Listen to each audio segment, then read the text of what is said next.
Dios les continúe bendiciendo. Vamos a abrir nuestras Biblias en Efesios nuevamente.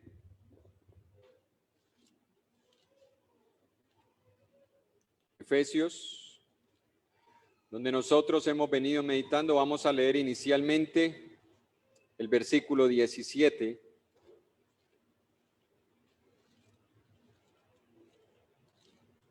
Que es de donde hemos partido esta serie de temas que tienen que ver con qué es la nueva vida en Cristo y cómo ella se manifiesta en el creyente.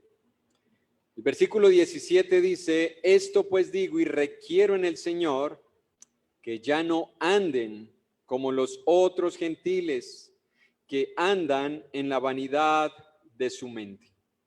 Ahora cantábamos Senda Dios hará. Y todos sabemos que una senda tiene como propósito unir dos puntos, abrir un camino, y eso es lo que ha hecho el Señor.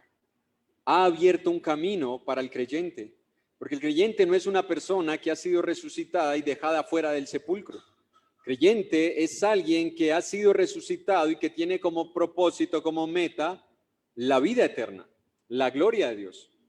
Y el Señor ya nos ha hecho sendas para que nosotros vivamos y andemos por ellas.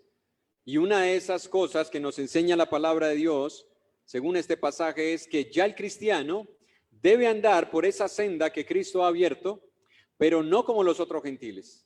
Y veíamos que hay personas que dicen ser creyentes, dicen estar caminando con Cristo, pero siguen viviendo en su condición de pecaminosidad. Pablo le dice a la iglesia en Éfeso: ustedes ya no pueden vivir de esa manera, porque ustedes han sido resucitados. Ustedes ahora tienen una nueva guía, una nueva brújula, cómo guiarse, cómo dirigirse mientras estén en esta tierra. Así que, teniendo en cuenta eso, hermanos, vamos a leer Efesios 4:28. Efesios 4:28 dice la palabra de Dios: el que hurtaba, no hurte más. Y hoy vamos a ver solamente esa parte. La segunda parte la veremos, si Dios lo permite, dentro de 8 días, si el Señor así lo permite. Pero algo que quiero que nosotros notemos, hermanos, es eso que usted está viendo en la pantalla. Esa es la vida cristiana, hermanos. Es Cristo en nosotros, haciendo la obra con nosotros, pero haciendo la obra por nosotros, para su gloria. Hermanos, la vida cristiana no es algo que yo tomo como yo quiero. No es algo que yo vivo como yo pienso. Es Cristo en nosotros, viviendo en nosotros y haciendo su obra en nosotros y con nosotros para su gloria. Esa es la vida cristiana. Triste y lastimosamente no es la perspectiva que tienen muchas personas. Muchas personas piensan que la vida cristiana es asistir a una iglesia y Dios te va a llenar de bendiciones. Y por eso es que hay muchas iglesias que se llenan, porque ese es el evangelio que se está predicando. Pero gracias a Dios que desde este púlpito se ha predicado cuál es el verdadero evangelio y en qué consiste decir creer en Cristo. Así que vamos a orar, hermanos, para pedirle a Dios su guía y su dirección. Oremos. Glorioso y santo Señor, una vez más queremos agradecerte, porque si hoy estamos en este lugar es por tu gracia, es porque tú abriste un camino donde no lo había, y ese camino fue abierto a través del velo del cuerpo de nuestro Señor Jesucristo, que fue entregado en una cruz, para que ahora nosotros por medio de él podamos llegar a ti. Padre, estamos en ese camino. Queremos continuar en él. Enséñanos, por favor. Corrígenos cuando nos salgamos. Corrígenos cuando nuestros ojos comiencen a ver este mundo y nos sintamos atraídos. Vuélvenos al camino, Señor, de la manera que tú veas necesario. Vuélvenos, Señor. Ayúdanos para que nuestros sentidos no sean extraviados. Y si Satanás ha logrado hacerlo, Señor, por favor, ten misericordia de nosotros y haznos volver a ti. Ten compasión, por favor. Ayúdanos, porque reconocemos que no podemos solos, porque reconocemos que nuestra torpeza como ovejas nos llevan a extraviarnos muchas veces y necesitamos estar escuchando constantemente tu voz para que seamos guardados, protegidos, para que seamos guiados a esos lugares de delicados pastos donde tú nos ofreces descanso, a esa fuente de agua viva que tú ofreces para calmar nuestra sed de ti, Señor, para que no tengamos sed del mundo, sino que estemos saciados.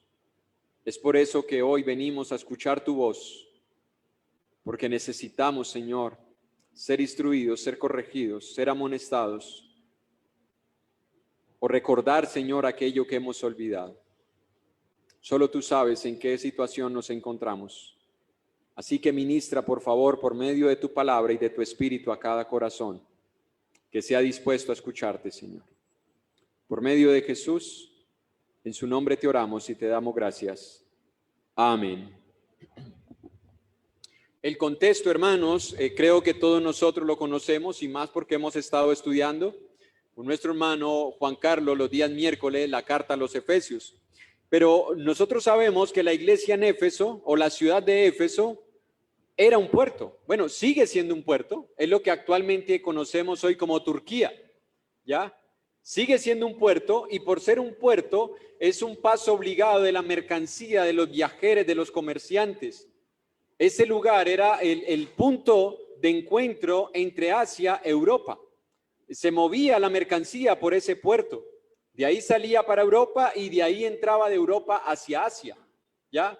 Y por ser un puerto, por ser un lugar donde se movía mercancía, un lugar de comercio muy grande, porque Éfeso era un lugar de comercio, bueno, sigue siendo un punto de comercio muy grande para toda esta región. Bueno, donde se mueve dinero, se mueven no solamente personas comerciantes, se mueven otra clase de personas que tienen otras intenciones, que van detrás del mismo dinero, pero de otras formas, ¿ya? Ellos van también detrás del dinero, pero no comerciando, no trabajando, no produciéndolo de forma honrada. Entonces allí se encontraban contrabandistas. El contrabando no es nuevo. El contrabando ha existido siempre. Pero no solamente habían contrabandistas, habían extorsionistas. Yo no sé, los que tienen negocios, a mí nunca me pasó, pero hay personas que teniendo su negocio, llegan a su local y le dicen, mire, nosotros somos un grupo de personas que queremos cuidar este sector, así que necesitamos un aporte de usted. Eso es una manera muy sutil de extorsionar. Porque cuando usted le dice, la verdad, yo ahorita no cuento con recursos para poderles aportar, dice, ah, bueno, entonces nosotros no nos hacemos responsables si le sucede algo a su empresa, si le sucede algo a su negocio. Yo vivía en la ciudad de Cali, en San Luis, y en la parte de atrás se encuentra el barrio Petecuy. Y varias personas que tenían su negocio allá manifestaban eso. 2,000, 5,000, 10,000, 20,000, dependiendo del negocio, pero nadie se salvaba, ni los vendedores de chance. Entonces, donde hay dinero, hay este grupo de personas, los extorsionistas, pero como también era un puerto y llegaban muchas personas viajeras, habían prostitutas. Éfeso era un lugar donde habían prostitutas y había un templo dedicado a la fertilidad o a la promiscuidad. Era el templo de la diosa Artemisa o Diana de los Efesios. Se cree que era un meteorito que había caído con forma de muchos pechos. Entonces ellos dijeron, es una diosa. Y tenían allá un templo con esa roca donde venían las personas a dedicarle adoración y veneración. Y muchas veces decían que tenían encuentros con los dioses por medio de la fornicación. Entonces, miremos todo lo que está pasando, hermanos, y como si fuera poco, habían también ladrones. ¿Los que estaban aprovechando el descuido de algunos comerciantes o los que estaban esperando la ocasión para que alguien saliera, como sucede hoy en día, los llamados fleteros de un banco, de un establecimiento de comercio donde reciben dinero para robarlos? Hermano, cuando uno ve lo que estaba pasando hace 2000 años y ve lo que está pasando hoy en día, Salomón tenía razón cuando decía, no hay nada nuevo debajo del sol. No hay nada nuevo debajo del sol, hermanos. Sigue sucediendo lo mismo. Y donde hay dinero hay tentaciones. Sea de querer tener más dinero del que ya posee, eso es una tentación, o sea la tentación de querer tener lo que otro tiene pero sin sudarlo. ¿Cómo? Robándolo. Hermano, el dinero atrae. No atrae solamente a los comerciantes honrados, atrae a muchos grupos de personas, a muchos sectores. Y en Éfeso estaba ocurriendo eso. En Primera de Timoteo, capítulo 6, y para ponerlos en contexto, recuerde que Timoteo se encontraba en la iglesia en Éfeso, ya solamente algunos 2 añitos o 3 añitos se cree, desde que se escribió la carta a los Efesios, Timoteo llegó a la iglesia de Éfeso, se cree que año 64 posiblemente, después de la liberación del apóstol Pablo y su viaje hacia Macedonia, pasando por Asia, decide dejar allí a Timoteo. Y mire lo que estaba pasando en la iglesia, 1 Timoteo 6:9 al 10. Porque los que quieren enriquecerse, hermanos, ¿es pecado enriquecerse? No es pecado. Y eso lo vamos a estar viendo dentro de 8 días. Pero mire qué es lo que está mal. Los que quieren enriquecerse caen en tentación y lazo y en muchas codicias. Ahí está lo malo, la codicia, necias y dañosas que hunden a los hombres en destrucción y perdición. ¿Por qué? Porque raíz de todos los males es el dinero. El amor al dinero. El dinero es amoral. El dinero no tiene moral. El dinero no es el problema, es el amor al dinero, el cual codiciando a algunos se extraviaron de la fe y fueron traspasados de muchos dolores. Entonces, ¿qué era lo que estaba pasando en Éfeso? Bueno, que habían muchos hermanos que querían enriquecerse, pero con codicia, y habían otros que también querían hacer fortuna, pero robando. O sea, hay 2 formas en las que usted puede llegar. Codiciando o robando, 2 formas pecaminosas. La otra es siendo un trabajador laborioso a quien Dios prospera. Pero hay 2 formas en las que usted puede llegar pecando, codiciando o robando. Y es eso lo que estaba sucediendo en la iglesia en Éfeso. Hermanos, creo que todos nosotros sabemos que esta es una verdad que no ha pasado de moda. Las personas que quieran enriquecerse caen en codicias necias y dañosas. Las personas que quieren hacerse ricos terminan autodestruyéndose o destruyendo a sus familias. Porque el amor al dinero es una raíz de un mal. Nunca el dinero mal habido será bendecido, nunca. El dinero mal habido trae maldiciones, sea por codicia o sea por robarlo. A eso es a lo que está apuntando Dios cuando le habla a la iglesia por el contexto que existía en la iglesia en Éfeso. Ahora, ¿cuál era la situación de los hermanos? Bueno, si ya vimos el trasfondo, recordemos cuál era el trasfondo. Habían extorsionistas, contrabandistas, habían ladrones, habían prostitutas. Todas estas personas eran parte de la sociedad en Éfeso. La iglesia comienza en esa región, y las personas que comienzan a añadirse a la iglesia, ¿de dónde vienen? Ellos no salieron de un monasterio, ellos no salieron de un convento, nadie salió de la cuna al bautismo, y la persona que lo haya practicado de nada le sirve. Las personas que fueron añadidas a la iglesia venían de ese mundo pecaminoso. Entonces, muchos de los hermanos que ahora hacían parte de la iglesia del Señor estaban luchando contra esa vieja naturaleza, contra ese viejo hombre, contra ese pecado remanente que ha quedado en ese hombre viciado en nosotros. estos hermanos estaban, como dice la primera carta de Pedro, en capítulo 2, versículo 11, ellos estaban batallando, luchando contra esos deseos pecaminosos. Primera de Pedro 2, 11 dice la palabra de Dios: amados, yo les ruego como a extranjeros y peregrinos que se abstengan de los deseos carnales que batallan contra el alma. Y usted dirá, hermano, ¿el robar es un deseo carnal? Sí lo es, porque es el deseo de poseer lo que otro tiene sin yo habérmelo ganado. No sé cuántos ven, si ven de pronto televisión, Discovery. En Discovery hay un programa que se llama Alerta Aeropuerto. Bueno, en estos días estábamos viendo uno que en Madrid, aeropuerto de Madrid, y resulta que en ese lugar llegaban las personas y hay unos centros comerciales, almacenes, en donde las personas van y compran lo mismo que sucede hoy. Pero a diferencia de los aeropuertos acá en Colombia, donde todo sale más caro, la diferencia es que allá no pagan impuestos los productos que se venden en ese centro comercial. Aquí no, aquí un cafecito usted en el aeropuerto le vale 7,000, 8,000, 10,000. Sale más caro que comprarse la libra. Pero allá no, allá son libres de impuesto. Entonces, por ser libres de impuesto, las personas quieren llevar mercancía a esos lugares. Y lo curioso es que llegó una persona, un señor ya como casi unos 70 años, y ellos están vigilando todo, no solamente quién transporta drogas, sino también quién va a los almacenes, quién paga y quién no, y está la policía allí.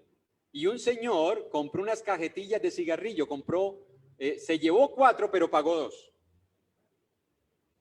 Él compró 2, pero se llevó 4. De pronto entendió que era 2 por 1, no sabemos, ¿no? Pero entonces llegó la policía, lo vio, lo abordó, le dijeron, mire señor, nosotros por las cámaras hemos visto que usted ha sacado 4 cajetillas, pero solamente tiene 2. ¿Nos permite revisar? El señor abrió, revisaron, 1, 2, ¿tiene el ticket? Sí. ¿Y esas otras 2 que están ahí, tiene el ticket? No, no sé. ¿Cómo que no sabe? Las tiene en su bolso, usted las trae, las sacó del almacén, ¿dónde está el ticket? No, no sé. El señor tiene que acompañarnos porque eso es un robo. Entonces lo llevaron a un lugar, lo sentaron. Cuando el señor estaba esperando allí, sacó una carta. La policía fue, revisó las cámaras y vieron que efectivamente el señor cogió 2, las echó en la bolsa y las otras 2 las llevó en la mano y las pagó. Señor, usted ha robado porque usted introdujo 2 cajetillas sin pagar, pero pagó 2. El señor dice, mire, es que aquí tengo una carta y la carta es que él tiene un síndrome, se me olvidan ahorita las palabras técnicas, que la forma en la que lo dicen hasta da gusto tener ese síndrome. Es el síndrome del cleptómano. Entonces él dice, yo tengo un problema, soy diagnosticado desde hace unos 40 años con este problema. Yo soy compulsivo y cojo las cosas sin darme cuenta. Por eso pagué 2, pero hay algo en mí que no puedo resistirme y me hace coger lo que no es mío. ¿Qué decidió la policía? Bueno, a la vista de esta carta, señor, entonces usted o paga esas 2 cajetillas o las devuelve y queda libre. Ah, qué bueno, ¿no? Por eso decía, hasta da gusto tener ese síndrome y una carta para llevarla. Porque ya no te acusan de estar robando, ahora tienes un problema. Hermano, la Biblia no enseña eso. O por lo menos la que yo he estudiado, no sé. Si de pronto alguien tenga otra versión, más moderna, más actual, más políticamente correcta, más adaptada a la sociedad en la que nos encontramos y de acuerdo a las determinaciones y al juicio de los expertos en la psicología, en el estudio de la mente, no sé. Pero la Biblia no habla de ese síndrome. La Biblia dice que el que roba no debe robar más. ¿Y qué era lo que estaba pasando en Éfeso? Bueno, que habían hermanos que estaban en la iglesia que posiblemente, o más que posiblemente, estaban luchando contra ese pecado. Y Pedro dice a la iglesia de Bitinia, de Asia, de Capadocia, de Misia, del Ponto, de Galacia, no era solamente una iglesia, eran muchas regiones, y Pedro les dice, hermanos, yo les ruego que se abstengan. Si el deseo era coger o tomar lo que no es mío, dice Pedro, abstente. Ese deseo está batallando en tu alma, pero Dios te ha dado dominio propio. Dios nos ha dado dominio propio. Ya tenemos el dominio propio. Necesitamos desarrollarlo. Así como Satanás logró colocar en nosotros deseos pecaminosos, ahora Dios ha puesto la aspiración de una buena conciencia hacia Él por medio de su Espíritu. Dios ahora ha puesto el querer como el hacer. Tenemos el Espíritu Santo. El Espíritu Santo no es una manifestación donde yo siento que voy a llorar mientras canto una alabanza, y puede ser. Donde yo digo amén a cada palabra que sale de la boca de Dios, y amén, y amén, y amén, y a todo lo que se dice amén. Ni el Espíritu Santo nos va a tirar al piso, a dar vueltas, o a sentir como un fueguito por allá adentro. No, el Espíritu Santo se nos dio para que nosotros podamos ahora luchar contra el pecado. Y Pedro le dice a la iglesia, absténganse de los deseos carnales que batallan contra el alma. Yo hago una pregunta, hermanos. ¿Podemos identificarnos todos nosotros con el apóstol Pedro y reconocer que nosotros día tras día se libra una lucha contra este o muchos otros pecados? Yo me identifico con Pedro. Yo leo este pasaje y yo digo, pero Pedro, ¿tú escribiste ayer esto? Porque es la realidad mía. Yo sigo luchando contra deseos carnales que batallan en mi alma. Y es ahí donde Dios quiere apuntar. Ahora, las razones para esta exhortación, teniendo en cuenta la introducción. Algunos miembros de la iglesia seguían robando. Escuche, esas pueden ser razones. Yo no quiero afincar ninguna de las dos. Comparto las dos, pero creo que esto es lo que la palabra de Dios nos muestra. Número uno, algunos miembros seguían robando. Si recordamos el contexto de la ciudad de Éfeso, la procedencia de estos miembros, y recordamos, hermanos, que nosotros tenemos una lucha espiritual día tras día. Esto nos muestra a nosotros que no hay ningún cristiano que de la noche a la mañana deje el pecado. Ninguno. No hay nadie que por arte de magia salga de las aguas libre de tentaciones, libre de concupiscencias. No hay nadie, hermanos. Salimos de las aguas del bautismo a luchar, a batallar contra los deseos carnales, contra ese pecado remanente que ha quedado en todos nosotros. Y por eso la invitación de la palabra de Dios siempre es renovaos, transformados, revestidos, desechad, dejad, absténganse. ¿Por qué eso, hermanos? Porque Dios sabe que todavía en nosotros puede haber muchas inclinaciones hacia el pecado, aún al día de hoy. Dios es el único que nos En segunda de Pedro, capítulo 2, versículo 10 al 15. Segunda carta de Pedro, capítulo 2, versículo 10 al versículo 15. Me llama. Miremos lo que dice la palabra de Dios.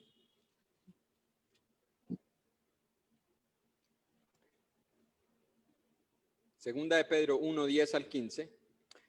Por lo cual, hermanos, tanto más procurad hacer firme vuestra vocación, vuestro llamado y vuestra elección, la elección de Dios, porque haciendo estas cosas no caeréis jamás. Porque de esta manera os será otorgada amplia y generosa entrada en el reino eterno de nuestro Señor y Salvador Jesucristo. Por esto, miren, hermanos, lo que acaba de decir, que tenemos entrada al reino de los cielos, que tenemos una vocación, un llamado, una elección que ha hecho Dios.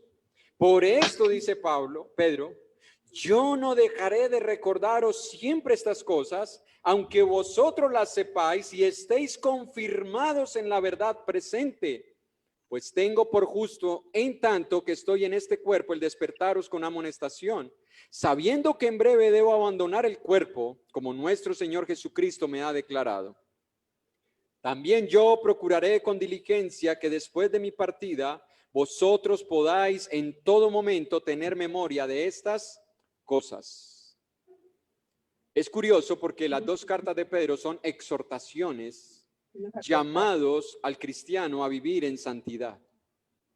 Y Pedro les está diciendo, hermanos, tenemos entrada al reino de los cielos, hemos sido elegidos, hemos sido llamados por Dios, tenemos ahora libertad para estar en la presencia de Dios. Un día se nos habrá generosa y amplia entrada en el reino de los cielos eterno. Pero por esa razón yo no dejaré de recordarles esto, hermanos. Hermano y hermana, hay enseñanzas que a veces se repiten en la iglesia del Señor. Y nuestro egoísmo, yo no digo que sea malintencionado, pero a veces nuestro egoísmo dice, ese tema ya lo sé. Y proponemos otros temas, y está bien. Que la iglesia necesita avanzar, crecer. Pero si nosotros tomamos en cuenta lo que está diciendo Pedro, hermanos, es posible que alguien necesite escuchar esto hoy. Es posible que algunos de nosotros necesitemos escuchar una enseñanza como estas. Y que si en nosotros no se presenta este problema, no creamos que ya somos inmunes. Porque ese es un problema. Creer que ya somos inmunes a alguno de cualquier pecado que se pueda cometer. Comparto las palabras de un hombre que decía, por mi teología, yo no puedo decir que estoy inmune a ningún pecado. Por mi teología, yo creo, Jeremías 17:9. Engañoso es el corazón y perverso más que todas las cosas. Y cualquiera de nosotros puede caer o recaer en un pecado del cual él había ya avanzado. Cuento la experiencia de un hermano, no sé si vaya a ver esto. Ustedes no lo conocen. Bueno, creo que ninguno lo conoce, unos 2 o 3. Ese hermano tuvo contacto conmigo en mis inicios como hijo de Dios, como creyente. Y cuando yo hablaba con él llevaba 7 años en el evangelio. Y él me decía, yo le doy tantas gracias a Dios que mi pecado era este y ya lo he dejado. Si yo llego a caer por este otro. O sea, él había dejado un pecado que había sido una práctica en él durante mucho tiempo, desde muy joven, como desde los 14 años, casi hasta los 30 más o menos, a 27 años más o menos. Él decía, si yo llego a caer, no va a ser en este pecado, posiblemente sea en este. Y yo decía, bueno, qué bueno llegar a ese punto donde tú te puedas sentir que ya no vas a caer en ese pecado. Para no alargarle ese cuento, el hermano cayó en ese pecado. Y ahora no está en la iglesia. Su familia está destruida. No vive con su esposa, que también era creyente. Sus hijos, no sé si asistan todavía. Una era bautizada, el otro no. El otro anda en los mismos pasos que su padre. Dice el dicho, no, hijo de tigre sale pintado, y anda en los mismos pasos. Hermanos, cuando yo vi ese ejemplo, yo dije, tenía razón el apóstol Pedro cuando dijo, el que piensa estar firme, mire que no caiga. Y cuando yo pasé los 7 años, yo dije, bueno, gracias a Dios, no he vuelto a recaer en ese pecado. En el mío, con el cual yo luché mucho también. Pero nadie puede cantar victoria porque el pecado, hermanos, no pasa de moda. El pecado no pasa de moda. Bueno, hay algunas modas que no pasan de moda, ¿sí o no? Los que tienen más de 50 años se han dado cuenta que hay modas que han retornado y los muchachos la toman como si fuera algo nuevo, ¿sí o no? Modas de peluquería, modas de ropa, modas de colores, ¿sí o no? Hermanos, el pecado es así. El pecado se está reinventando para poder llegarle al hombre como si fuera una nueva experiencia. El que hurtaba no hurte más, le dice Pablo a la iglesia. Teniendo, hermanos, presente ese contexto de donde salía la iglesia y la realidad de nuestra lucha espiritual, podemos entender por qué un creyente, después de algún tiempo de estar caminando con el Señor, puede volver a recaer en un pecado. Y en este caso es el pecado del robo o el pecado del hurto. Y eso es lo que parece que estaba sucediendo en la iglesia en Éfeso. En la Biblia de las Américas, no dice el que hurtaba no hurte más, sino que dice el que roba no robe más, que es el versículo 28. Pero en la Biblia de las Américas, si ustedes la tienen y la leen, dice así, el que roba. Está dando como un hecho presente y actual. El que roba no robe más. ¿Qué estaba pasando entonces en la iglesia en Éfeso? Bueno, que habían hermanos, no se habían despojado de ese viejo hombre, Por eso, Habían y en hermanos que algún seguían momento cayendo y en ahí ese está pecado. maquinando. Y en es algún verdad, hermanos, momento que Dios pasa por alto los tiempos de nuestra ignorancia. Y es verdad que Dios pasa por alto a veces nuestra desobediencia. Pero nosotros ahí es donde viene la batalla. Cuando digo pasa por alto, no es que no la va a castigar. Voy a Digo dejar es que Dios entiende voy a que dejar puede que Dios nuestra desobediencia no sea intencional, estoy en la sino por batalla, falta de instrucción. estoy en la Y Dios batalla. pasa por alto esos tiempos, Ustedes pero sí llega un tienen momento, batalla, hermanos, ustedes en el tienen que el batalla. Señor nos confronta con nuestro pecado. Mire, el ¿Y Señor cómo nos confronta? Por medio de su palabra. por medio de su palabra Porque Él su nos palabra es viva y eficaz. estamos Porque pecando. su palabra es como un espejo en el cual yo me puedo mirar y darme cuenta cuánto me hace falta para parecerme a Jesús. En Apocalipsis, capítulo 2, versículo 19. La palabra es como un espejo. Apocalipsis 2:19, escribiéndole el Señor a la iglesia en Tiatira. Apocalipsis 2:19. Le dice, y escuche esto, hermanos: yo conozco tus obras y amor y fe y servicio y tu paciencia, y que tus obras postreras son más que las primeras. Qué buen creyente, hermanos. Si ya dijera el pasaje, tus obras presentes son iguales a las anteriores, hermano, qué bueno haberse mantenido en ese nivel. Pero dice, no, tus obras postreras, es decir, las últimas obras, lo que estás haciendo ahora es mejor que lo que hacías antes. Cualquiera podría decir, es un creyente que está creciendo. Y qué bueno, porque ese es el propósito de Dios, que crezcamos, que nos renovemos. Pero ahí no termina todo. Pero tengo unas pocas cosas contra ti. Toleras que esa mujer Jezabel, que se dice profetiza, enseñe y seduzca a mis siervos a fornicar y a comer cosas sacrificadas a los ídolos. Y le he dado tiempo para que se arrepienta, pero no quiere arrepentirse de su fornicación. ¿Qué vamos a tomar de allí? Lo que dice al inicio del versículo 21. Le he dado tiempo para que se arrepienta. El del mundo, el mundano, Hermanos, ¿cuánto tiempo nos ha dado Dios para que nos arrepintamos de un pecado que venimos practicando? Ellos están fornicando. Pensemos cada uno. Meditemos. Reflexionemos. ¿Cuánto tiempo nos ha dado Dios? Pero como el mundo ve todo normal. Y a veces nosotros decimos, hermano, esperemos, esperemos. Dios dice, sí, yo también he esperado. Yo también lo he hecho. Le he dado tiempo, pero no quiere arrepentirse. Pero ella se casó con En Éfeso estaba pasando esto. el papá de él. Habían hermanos que estaban practicando todavía el hurto y no querían arrepentirse. Y arrepentirse no es llorar. Arrepentirse no es decir, sí, yo sé que lo estoy haciendo.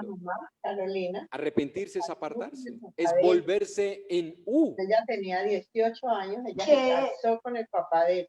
No es una vuelta de 360 grados, porque algunos la dan. Y usted sabe lo que significa cuando usted da una vuelta de 360 grados. ¿Qué sucede? Vuelve al mismo punto. Pues como a los es 2 años. Una vuelta de 180 grados. Donde yo me aparto del camino que venía para seguir otro camino diferente. Le he dado tiempo, dice el Señor. Es posible que esto era lo que estaba pasando en Éfeso. El Señor había tenido paciencia con esta iglesia hasta que Dios envía a Timoteo que se quede en Éfeso y le diga a la iglesia, hermanos, ya no más esto. Ya no es posible que un creyente siga robando. Porque ustedes no pueden vivir como los otros gentiles. Ellos no conocen a Dios, ustedes sí lo conocen, hermanos. Y lo mismo nos está diciendo hoy el Señor a nosotros. Ustedes no pueden seguir en eso. No hay que seguirlo así. Pero esa es una hipótesis. Dios nos ayuda a batallar. Esa es una posibilidad. Que habían hermanos que estaban en esa iglesia todavía practicando el hurto. La otra posibilidad o la otra razón para esta exhortación puede ser que Dios estaba añadiendo a su iglesia cada día nuevos salvos. ¿Sí o no? Eso nos dice Hechos capítulo 2, Verso 42 y 47. Y el Señor añadía cada día a la iglesia los que habían de ser salvos.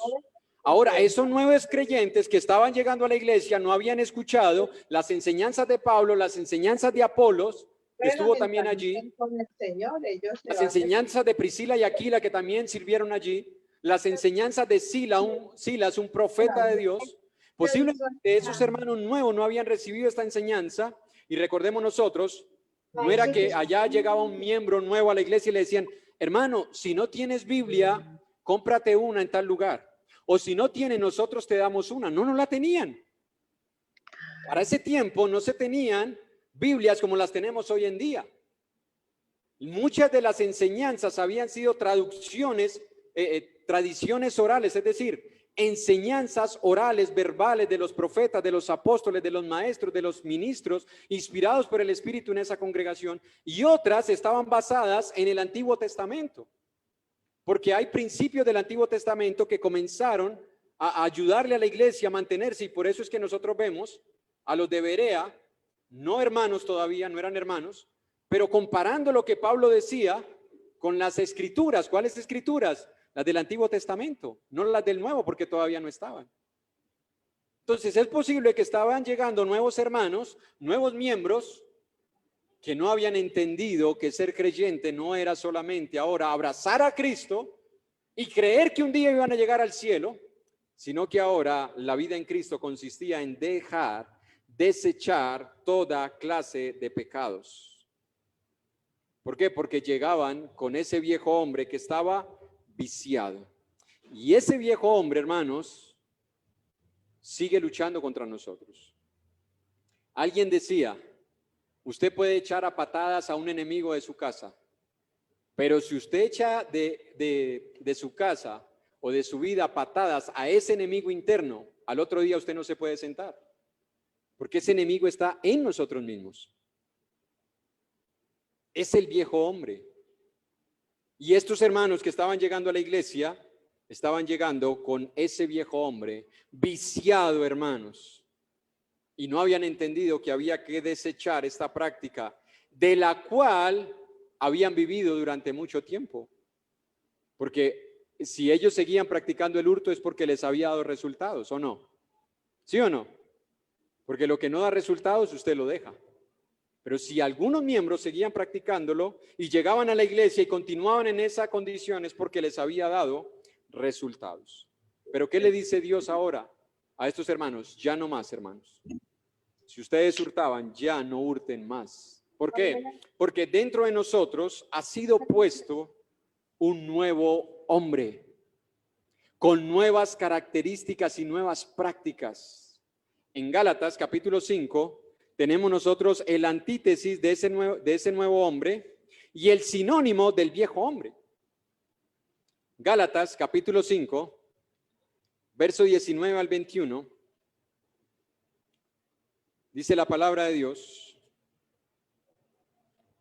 y manifiestas son las obras de la carne, que son adulterio, fornicación, inmundicia, lascivia, idolatría, hechicerías, enemistades, pleitos, celos, iras, contiendas, disensiones, herejías, envidias, homicidio, borracheras, orgías y cosas semejantes a estas, acerca de las cuales os amonesto, como ya os lo he dicho antes, que los que practican tales cosas no heredarán el reino de Dios. Escuche, cosas semejantes a estas. Una pregunta, hermanos, si me lo permiten. Dentro de esas cosas semejantes a estas, ¿cabe el hurto? ¿Cabe el robo? ¿O no alcanza el puntaje para entrar en estas cosas semejantes? Para mí cabe allí. ¿Y qué es lo que está diciendo el apóstol Pablo a la iglesia en Galacia? Hermanos, esos son obras de la carne. Y los que practican tales cosas no heredarán el reino de los cielos. Yo los amonesto, hermanos, a que dejen esas cosas. El llamado de Dios a un creyente, hermanos, es a desechar, a dejar cualquier tipo de pecado que nos haya tenido esclavizados durante algún tiempo. Llámese como se llame. Hoy estamos tocando el hurto, pero hace 8 días tocamos la mentira. Y puede que dentro de 8 días toquemos otro pecado, dentro de 15 otro pecado. Hermanos, nadie es inmune. Nadie es inmune. Todos estamos llamados al arrepentimiento, a la transformación, a la renovación. Todos. Ahora, esas son dos posibles razones. Yo quiero creer que las dos, miembros que llevaban algún tiempo que seguían robando o miembros que estaban siendo añadidos a la iglesia que no habían sido instruidos en cuanto a dejar el robo. O por lo menos en la forma en la que ellos lo estaban practicando, porque hay algunos que dicen, eso no es robar, hermano. Eso es ser inteligente. Ahorita se le llama así, ser inteligente. Pero el robo es robo de cualquier manera y ahorita lo vamos a ver dentro de un momentico. Ahora bien, ¿qué es lo que hace Pablo, hermanos? Pablo se enfoca en una serie de pecados que se estaban cometiendo en la iglesia de Éfeso y él sabe que esos pecados afectan la salud espiritual del cuerpo de Cristo. Recordemos, somos un cuerpo. Y así como hay cosas que afectan nuestra salud física, hay cosas que afectan nuestra salud espiritual, sea en lo personal, sea en lo familiar, o sea, como iglesia. Y Pablo sabía que esto era un mal que le dañaba a la iglesia.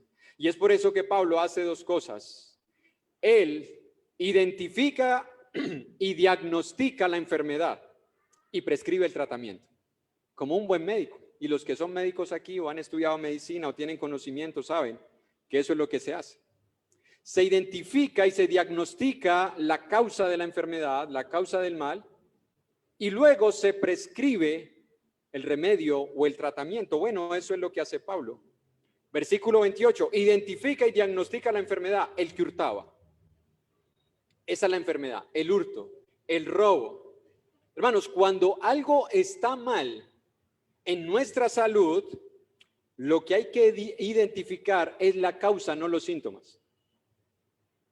Imagínese que usted piense que tiene cáncer porque usted se siente agotado, porque usted se siente débil, porque se le puede estar cayendo el pelo, porque ha empezado a sentir inflamación en sus articulaciones, porque ha empezado a experimentar retención de líquidos, y usted dice, bueno, todos esos síntomas me llevaron a que yo tenga cáncer. ¿Es así o es al contrario? ¿O es que el cáncer me hizo que yo tuviese todos esos síntomas? A veces nosotros vemos las cosas al contrario. Pensamos que los síntomas causan la enfermedad. No, la enfermedad produce los síntomas. Y lo que está haciendo Pablo aquí es detectando la causa de los síntomas. Y la causa de los síntomas es el hurto. Esa es la causa de los síntomas que estaban atacando la iglesia. Y cuando se quiere identificar una enfermedad, a veces no es suficiente una revisión física, superficial. A veces usted puede llegar donde el médico y usted le dice, mire, siento esto, siento aquello, siento aquí, siento acá, me duele aquí, me duele allá. Y el médico con esos síntomas dice, usted tiene tal cosa.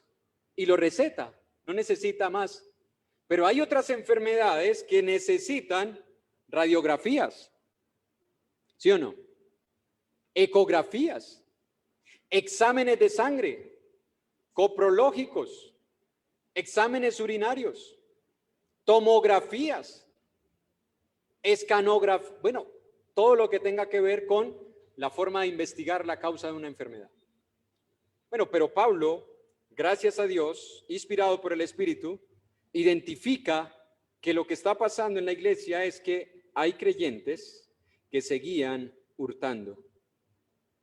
Y yo no sé, hermanos, si esas palabras del apóstol Pablo hace 2000 años llegan a algún corazón en esta mañana. Yo no sé si alguno de nosotros, Dios nos está diciendo, mira, tú tienes un problema. El problema es que estás tomando lo que no es tuyo. Estás hurtando. Ese es el diagnóstico de Dios. Ahora, ¿cuál es la prescripción? Bueno, la prescripción es muy sencilla. No hurte más.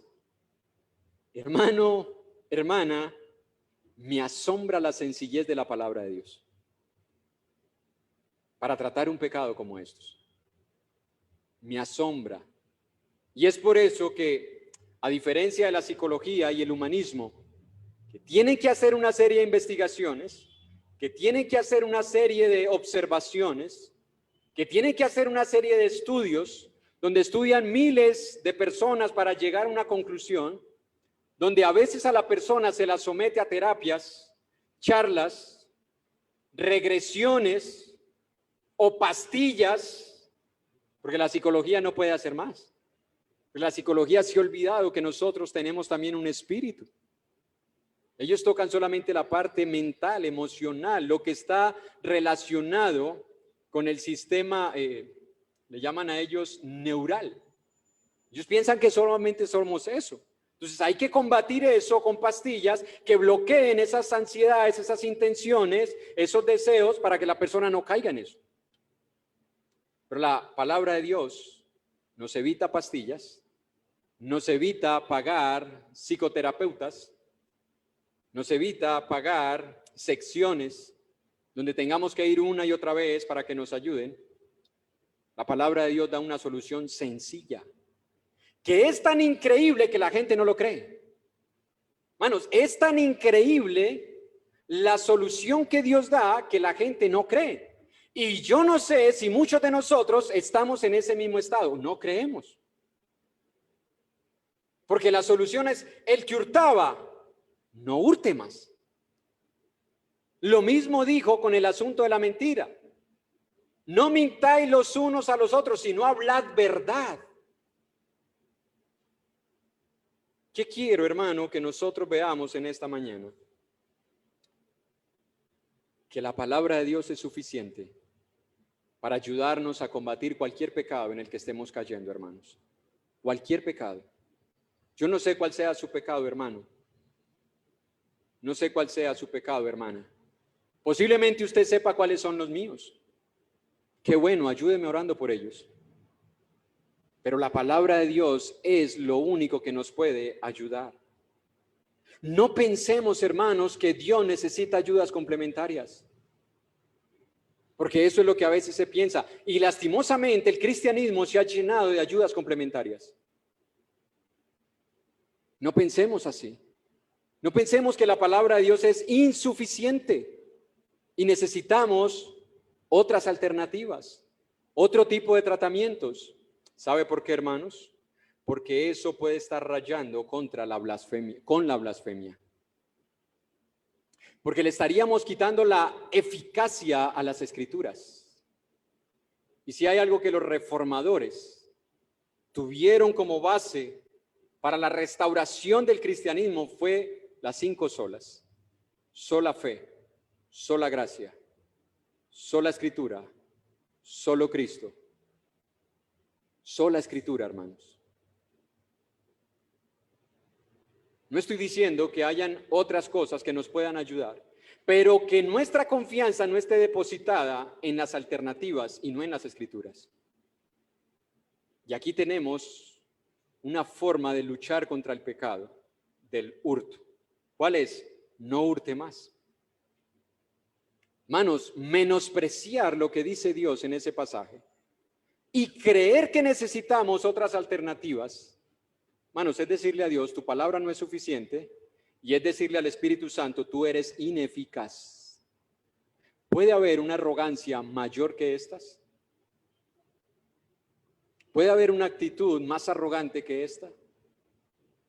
Que creer que necesitamos más ayuda que la que nos da Dios por medio de su palabra y con el Espíritu Santo morando en nosotros. Hay soluciones prácticas en las Escrituras. Y no estoy diciendo que no necesitemos tratar con ese pecado una y otra vez desde diferentes perspectivas con las Escrituras.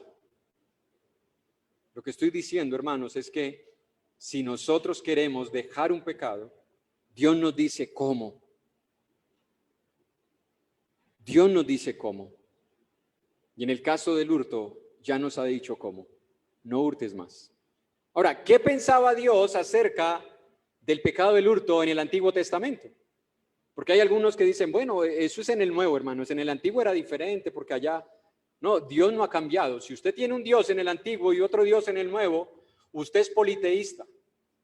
Y si usted es politeísta, usted es un idólatra. Y si usted es un idólatra, usted no heredará el reino de los cielos.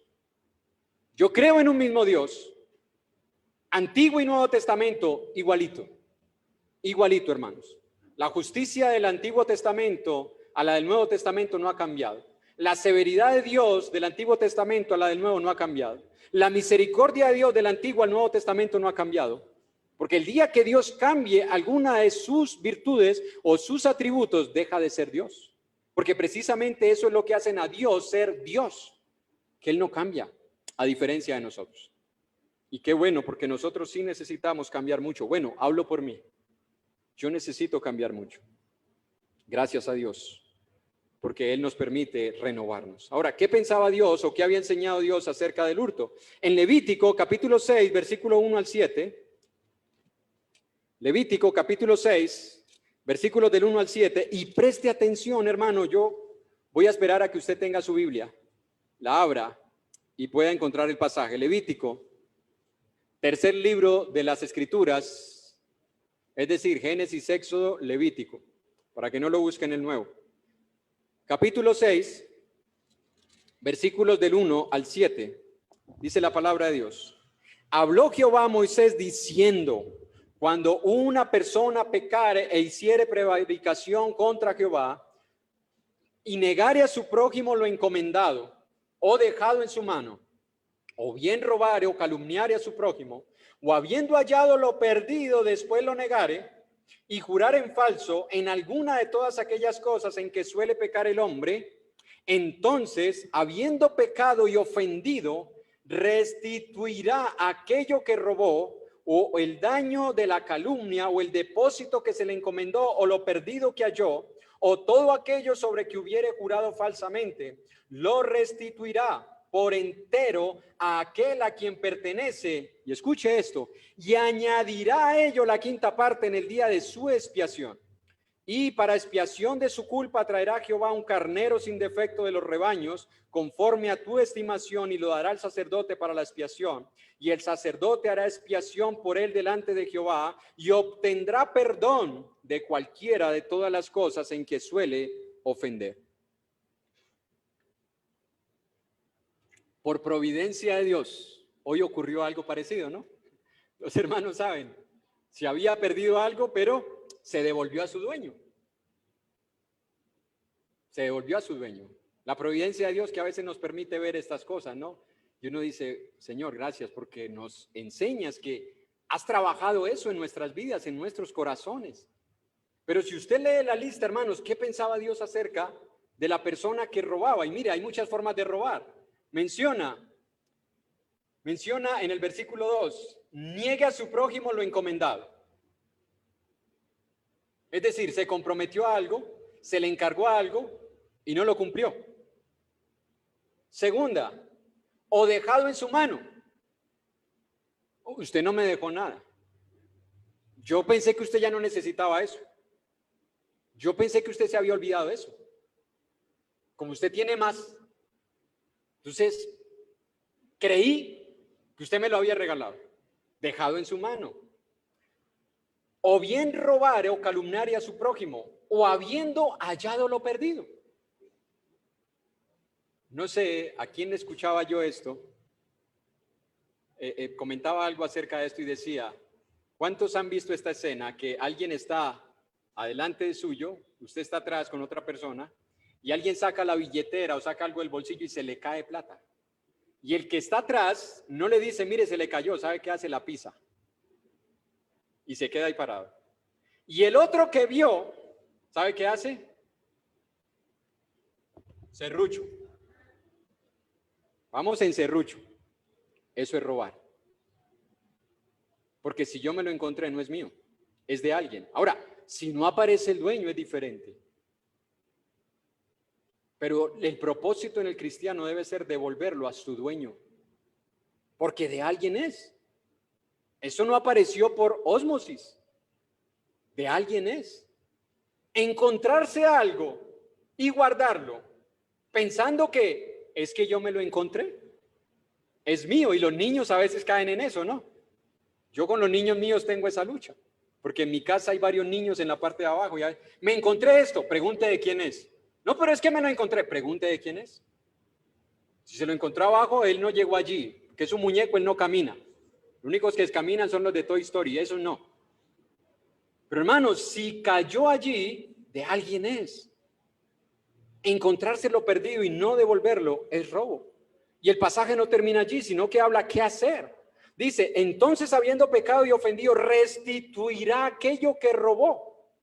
Es decir, si se lo dejaron encomendado y no lo devolvió, si se lo encontró y se lo guardó y luego apareció el dueño, o si se hizo el olvidado, pensando que se lo habían regalado, lo restituirá. No solamente lo devolverá, debe restituirlo. ¿Cómo? Versículo 5. Lo restituirá por entero, no por partes. Yo no sé a quién le ha pasado que preste un vehículo, una moto, una bicicleta, se la dañen y le dicen, bueno, yo le consigo algo de segunda y le queda igual porque usted lo tenía de segunda, pero a mí me la prestaron funcionando bien. ¿Cuál debe ser mi deber? Devolverla en buen estado, restituirla si puedo, que quede en mejores condiciones. Lo restituirá, dice la palabra de Dios, por entero, a quien pertenece y añadirá a ello la quinta parte, los llamados intereses. Pregunta, ¿a alguien le pasó esto? Le prestaron hace como unos 30 años, porque eso me lo contaron hace 10 años, le habían prestado a alguien 5,000 pesos, hace 30 años. 20 años se demoró en pagarle. A los 20 años el hermano, conversando, le dijo, hermano, ¿usted no se acuerda que yo le presté a usted 5,000 pesos hace 20 años? Uy, hermano, ¿en serio? Sí. ¿Por qué no me había hecho acuerdo, hermano? Qué pena, tenga los 5,000. Después de 20 años, no valen lo mismo. No valen lo mismo. No tienen el mismo valor. Y por eso la palabra decía, se lo restituirá por entero y le añadirá la quinta parte. Hermanos, ¿sabe quién hizo esto? Zaqueo. ¿Recordamos la historia de Zaqueo? Hoy ha llegado la salvación a esta casa, dice Dios, dice Jesús. ¿Y qué dijo Zaqueo? Señor, lo que tengo lo venderé y lo daré a los pobres y devolveré cuadruplicado a aquel a quien hubiese dañado o agraviado. Antiguo y Nuevo Testamento. ¿Ven que no tenemos dos dioses? ¿Ven que no tenemos dos principios? Hay un solo principio. Devolver y restituir. Ahora, en Ezequiel capítulo 33, versículo 14, y vamos a ir un poco rápido para concluir hoy este tema y dejar el próximo para dentro de 8 días, la segunda parte del versículo 28. Pero en Ezequiel capítulo 33, versículo 14 y 15 dice la palabra de Dios. Y cuando yo dijera al impío, de cierto morirá, si él se convirtiere de su pecado e hiciere según el derecho y la justicia, si el impío restituyere la prenda, devolviere lo que hubiere robado y caminar en los estatutos de la vida, no haciendo iniquidad, vivirá ciertamente y no morirá. Se mantiene el principio. Restituir y devolver aquello que ha tomado. ¿Qué va a pasar cuando pase eso? Vivirá, dice Dios. Si andar en justicia, si andar en integridad, según los estatutos de la vida, es decir, según la voluntad de Dios. Bueno, cualquiera podemos pecar, cualquiera podemos caer en esto. ¿Qué hacer entonces? Aquí tenemos la solución. No es solamente no hurtar más. Bueno, yo hasta aquí, hermano, no vuelvo a hacerlo. Dice Dios, restituye. Restituye. Porque hasta que no lo restituyas, has robado. Yo le hago una pregunta. Imagínense que alguien secuestró a su hijo, se lo llevó, y el secuestrador tuvo un pequeño destello de arrepentimiento y remordimiento. Así que decide llamarle a usted y decirle, mire, yo soy fulano de tal, yo secuestré a su hijo, a ese niño de 2 años, 1 año que usted olvidó en el parque por estar chateando, yo lo secuestré. Ahora él tiene 18, pero quiero decirle, yo estoy arrepentido. Señor, ¿y dónde está mi hijo? No, no le puedo decir. ¿Está arrepentido? Usted aceptaría y diría, ay, por lo menos se arrepintió el hombre. ¿Qué esperaría usted? que se lo devolviera. Que se lo devolviera. ¿Cuál es el principio de Dios? No solo no hurte más, restituya. Eso es lo que le dijo Pablo a la iglesia. Ya no vivan como los otros gentiles. En el mundo usted puede esperar eso. A persona del mundo le dice, ¿y qué? Si se lo robé, ¿y qué? Como sacaron en estos días la parodia al expresidente Álvaro Uribe, Juanito Alimaña, sí tiene maña. Y yo no sé si usted vio eso, yo digo, uy, fuerte que hablen así contra una persona, así sea en parodia. Si él lo meten preso, sale al otro día. Bueno, hay personas que piensan eso en el mundo, ¿no? Bueno, yo robo, cojo lo que no es mío, pido perdón y ya, no pueden hacer nada. Tienen que recibir eso y no más. De mí no van a recibir nada a cambio. Pablo dice, ustedes no. Ustedes no vivan como los otros gentiles, ustedes son diferentes. Y por eso citaba las palabras de un comentarista en el Antiguo Testamento, en el Nuevo Testamento del tercer siglo, que decía, ustedes ya no pueden vivir como antes vivían porque ahora ustedes no son lo que antes eran. Ese es el cristiano, ya no somos lo que antes éramos. Ahora somos nuevas criaturas. Todo lo viejo ha pasado. He aquí todas son hechas nuevas. ¿Creemos en eso?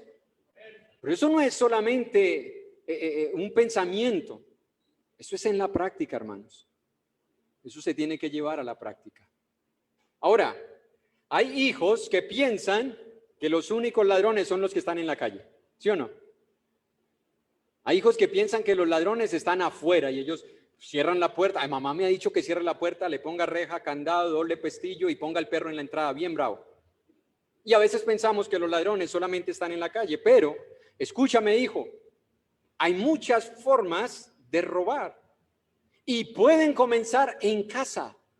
Número 1, cuando te dan dinero para que compres algo y no das las vueltas. Cuando no devuelves. Es robar. Porque no es dinero tuyo. Si te mandan a hacer un mandado, hijo, tienes que devolver completo. Completo. Segundo, cuando toman lo que no se les ha dado autorización. Hay hijos que toman lo que no se les ha permitido y dicen, bueno, si es de papá y mamá. Estoy de la casa y yo soy hijo, entonces yo no tengo que pedir permiso para esto. Y no me estoy refiriendo al extremo, de pronto algunos hermanos recuerdan que ni siquiera comer algo. Me refiero es a tomar dinero que no te han autorizado tomar. Y lo tomas sin permiso y no dices que lo has tomado. Eso es robar. Cuando piden 2 veces para lo mismo, le piden a papá y a mamá, al tío, a la tía, al primo, al abuelo, para lo mismo, estás robando. No estás siendo honesto. ¿Y para qué lo hacen? Bueno, con esto compro lo que necesito y esto me queda para gastármelo en otras cosas. Como diría la de las vendedoras de rosas, me la gasté en cositas. Se la compran en otras cosas. Pero es robar. No está siendo íntegro. No está siendo honesto. ¿Qué piensa Dios acerca de eso? En Proverbios capítulo 19, versículo 26. Así que, hijos, si tú has llegado a hacer algo de esto, arrepiéntete, confiésalo, restitúyelo si es posible y no lo vuelvas a hacer. No lo vuelvas a hacer. Un pecado no confesado es un pecado no perdonado. En Proverbios capítulo 19, versículo 26 dice la palabra de Dios: el que roba a su padre y ahuyenta a su madre es hijo que causa vergüenza y acarrea oprobio. El que roba a su padre incluye también la madre. Es un hijo que causa vergüenza. ¿O a usted le da orgullo tener un hijo ladrón en su casa? Y usted dice, ¡y qué pelado tan piloso! Hoy hay personas que piensan así. Es que él es una pepa. ¡Y míralo tan inteligente! Mira, ve. Desde chiquito, míralo tan inteligente. No, le estamos cultivando el hurto. De lo que tú y yo nos reímos, Dios se desagrada. Dios se desagrada de eso. Proverbios, capítulo 28, verso 24.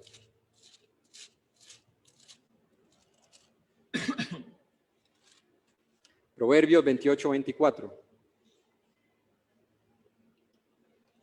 El que roba a su padre o a su madre y dice que no es maldad, compañero es del hombre destruidor. Yo pensé que esa palabra estaba mal dicha, pero está bien dicha, destruidor. En una ocasión yo dije eso y yo, ay, qué torpe soy. Pero no, está bien dicha, ¿no? Si lo dice la Biblia, yo creo que está bien dicha. Pero escuche, el que roba a su padre o a su madre y dice que no es maldad, o sea, él lo que está diciendo es, pero pues no es que yo haya robado, es que yo cogí algo que al fin de cuentas eso va a ser mío. Al fin de cuentas me lo van a dar después. Al fin de cuentas lo que está aquí yo lo voy a heredar. Pero es robar. Es robar. Y dice Dios, y piensa que no es maldad, compañero es del hombre destruidor. ¿Qué hacer, hermanos, con todas estas cosas? Que tu hijo y tu hija debes cultivar desde ahora la honradez. Si encuentras algo que no es tuyo, busca al dueño, devuélvelo, restitúyelo. Si no te han dado autorización para tomar dinero que no es tuyo, no lo tomes. Si te mandan a la tienda, no te guardes las de vuelta, devuélvelas. Aunque sean 2 blancas, como me dijo mi hijo hoy. Papá, tengo 2 blancas, las 2 moneditas de 50, esas chiquitas. Aunque sean 2 blancas, devuélvelas.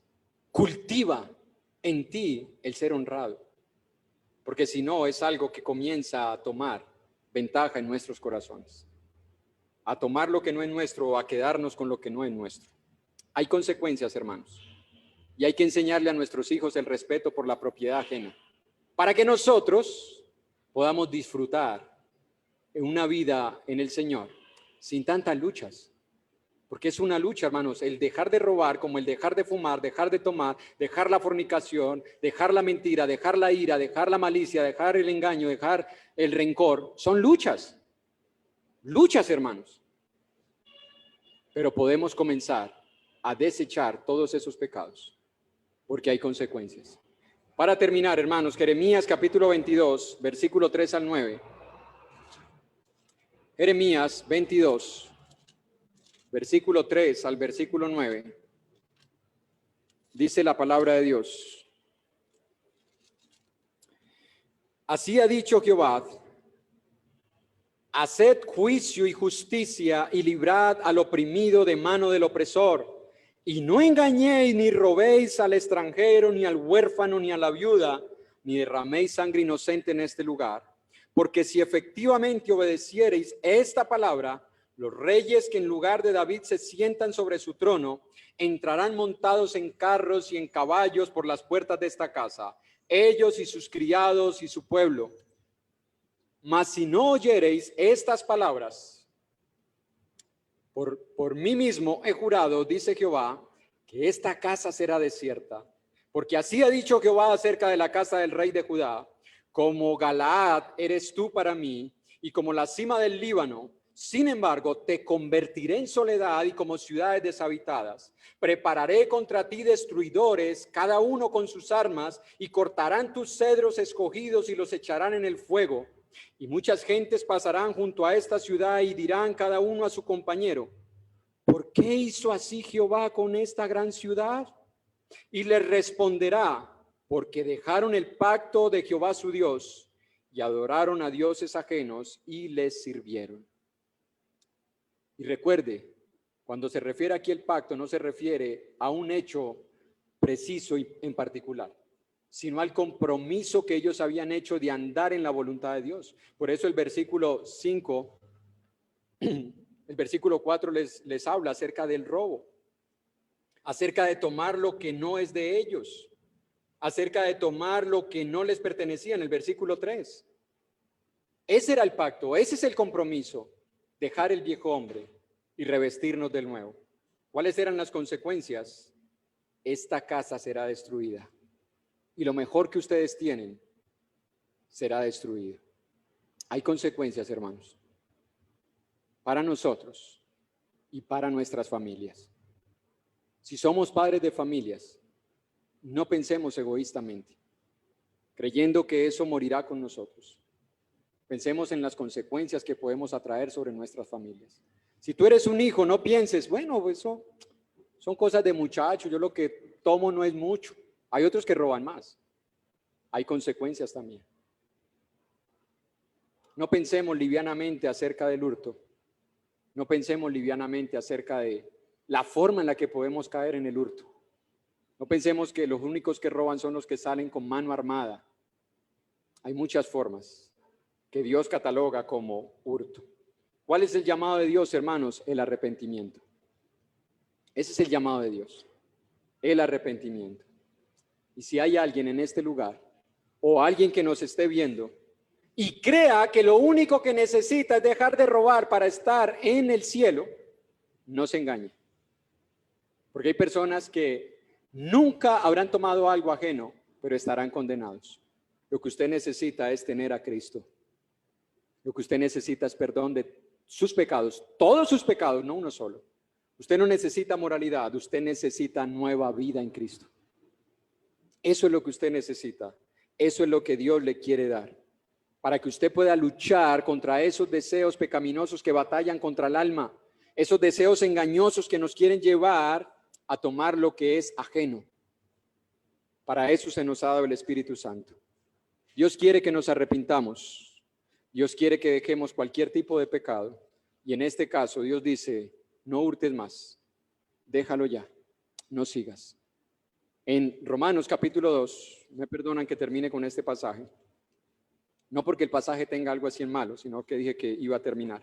En Romanos capítulo 2, versículo 4 dice, o menospreciáis la riqueza de su benignidad, paciencia y longanimidad, ignorando que su benignidad te guía, ¿a dónde?